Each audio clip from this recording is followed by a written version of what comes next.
Mm, Good evening. Such a luxurious night.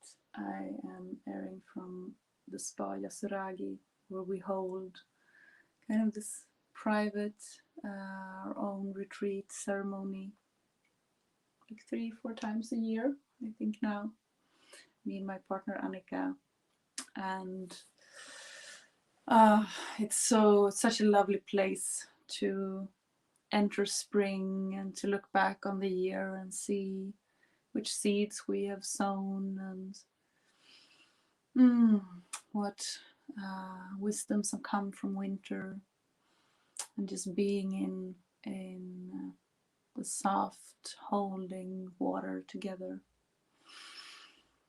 So it feels a bit special to invite you to this space tonight.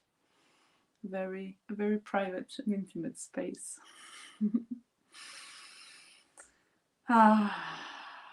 So let's take a deep breath together and take our place in this circle, in your body, in the space where you are. And you're so welcome to let me know who you are being here with me tonight, so that I can connect with all of you in a deeper sense in this circle.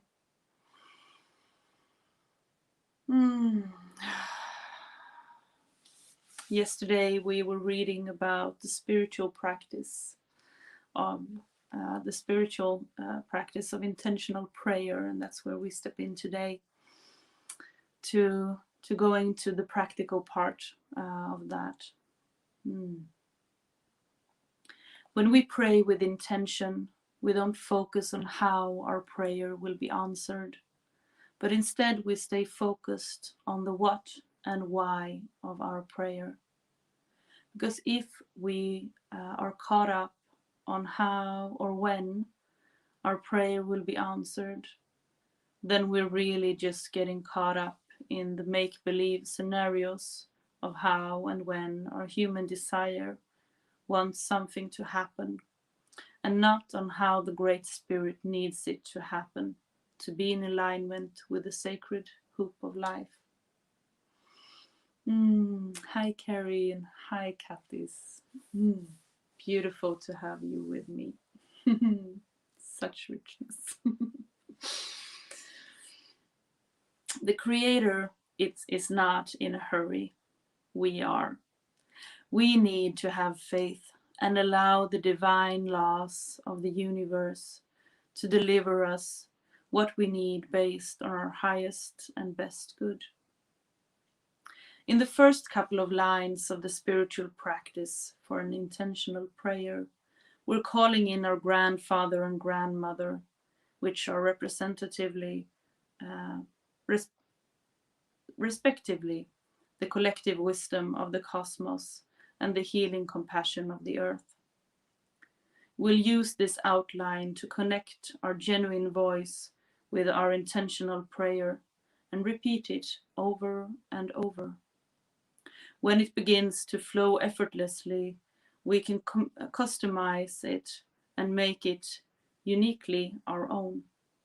Here's a basic outline for an intentional prayer that focuses our energy on asking for guidance with a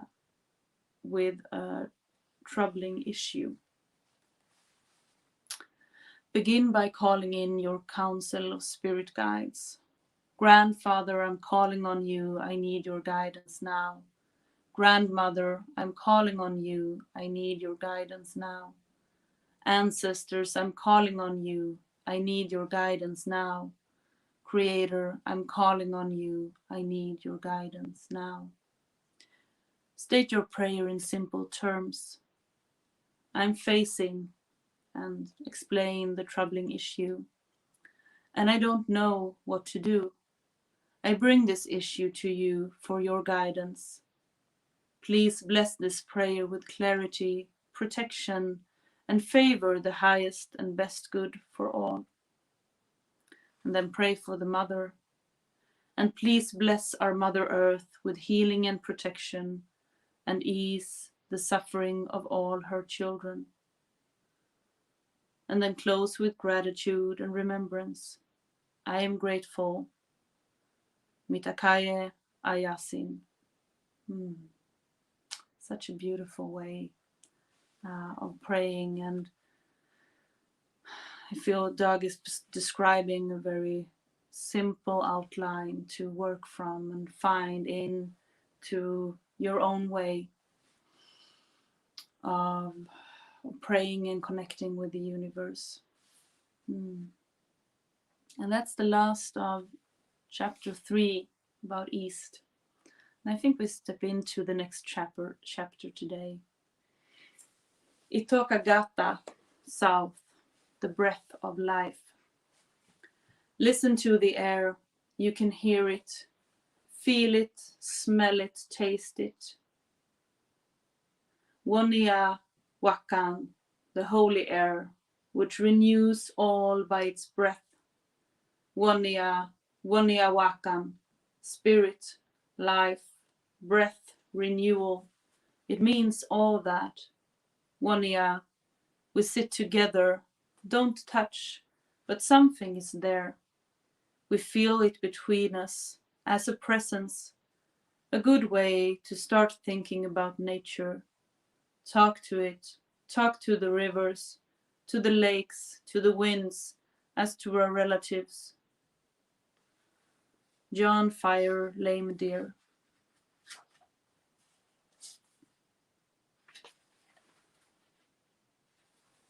Summer. A whisper on the breath of Mother Earth sweeps across the world with a message to all her children that now is the time to celebrate life. Those who are spiritually tapped into the sacred hoop of life can sense the essence of this breath. It is fresh and pure, filled with a wonder and exploration of baby foxes jumping and playing in the field of wild flowers. In many ways and in many places, the celebration of this breath of life is honored through ceremony. In Lakota, the word for the sweat lodge ceremony is inipi, and it means to live again. The sweat lodge itself is a small dome structure made of willow branches and hides or blankets, where an ancient Lakota spiritual purification ceremony is held. This ceremony honors all life and is an act of spiritual renewal. There is one physical doorway to enter and exit the lodge, but the ceremony consists of 4 spiritual doorways that are aligned with the 4 directions: east, south, west, and north.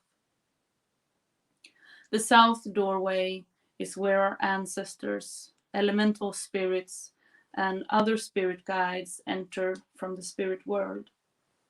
South and its corresponding spirit world is represented by the color white. White is the light that's in all of us and is a reminder that we must first learn to see light in ourselves before we can truly see the light in others. In lodge, we pray in various ways, sometimes in silence, sometimes in spoken word, and other times in song. Indigenous people have always known the power of voice and the importance of the words we choose to use. One of the greatest lessons the ancestors have given us is this: what we speak, we create. Our words are powerful and they can heal as well as destroy, which is why we must be mindful of the intention behind our words and use our voice for good. One voice can encourage many voices to rise up, and many voices can merge into one voice and change the world. We witness the power of our collective voice when we go to concerts, We feel the power of the band on stage, while the sea of people in the audience are all riding the same emotional vibration, singing together and feeling the growing energy field of the words and music. We go to concerts to come together as a community and to celebrate life with others who are part of the movement the music has created. There are even times when the concert isn't so much a performance as a spiritual ceremony, as the power of the event can wash away the stress and anxiety we feel, revealing genuine joy, reminding us of what's really important and who we're meant to be. Our souls are drawn to celebrations because our indigenous spirit yearns to celebrate life. Modern society has created an unhealthy work-life balance, and it's so unnecessary.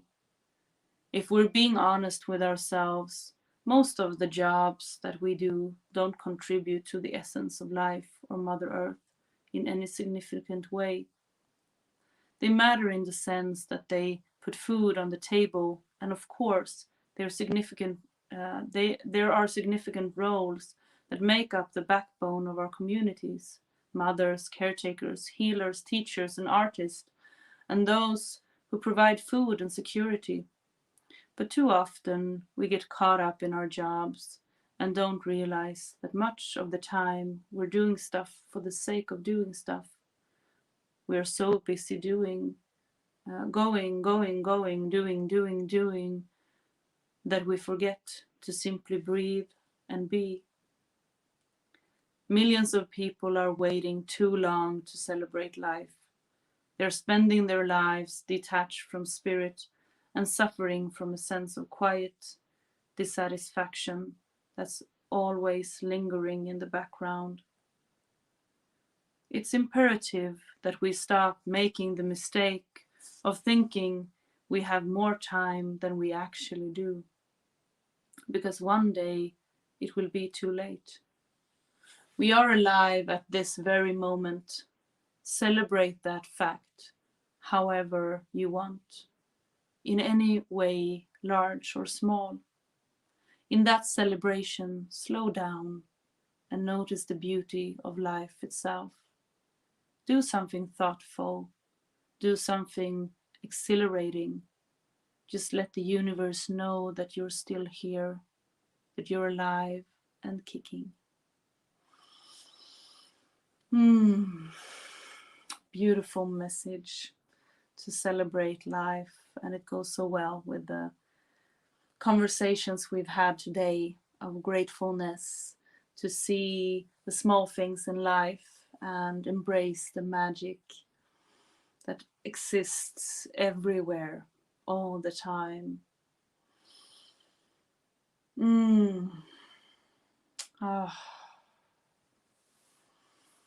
So today I feel I leave you with the invitation of celebration and the invitation of diving into the question, what are you celebrating today?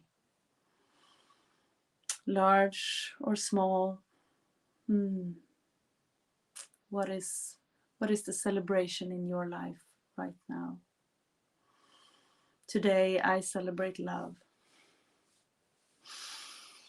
And I celebrate the journey and the growth which happens when you choose love in your life. I hope the night will give you everything you need, and I'm looking forward to seeing you all tomorrow with the rune message. But tomorrow it will be 8:30 and not 7:30 because I will have another hour of sleep. So much love. Thank you.